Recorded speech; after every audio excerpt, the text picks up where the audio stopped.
ராஜாவும் நானியும் வந்து கல்யாணம் பண்ணிக்கிட்டு ரொம்ப சந்தோஷமாக வாழ்ந்துக்கிட்டாங்க வந்தாங்க அவங்க கிராமத்தில். அப்புறம் அவங்களுக்கு வந்து 3 குழந்தைங்க பிறந்துச்சு.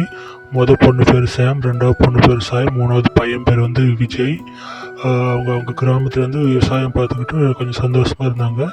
அதுக்கப்புறம் அவங்களுக்கு கொஞ்சம் பணம் கஷ்டப்பட்டு வந்தது. திருப்பூருக்கு வேலைக்கு போனார் அவங்க அப்பா அண்ட் அவங்க அம்மா பசங்கள்லாம் அங்கே வேலை செஞ்சுருந்தாங்க. அவங்க மாதம் மாதம் வந்துட்டு போயிட்டு மாதம் 3000 கொடுத்துட்டு போயிட்டு இருந்தாங்க.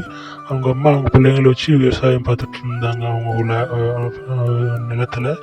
அவங்க அப்பா வந்து பீஸ்ஃபுல்லாக இருந்தாங்க. அவங்க பொண்ணு சாம் கல்யாணம் வச்சு 2 பசங்க படிச்சுட்டு இருந்தாங்க.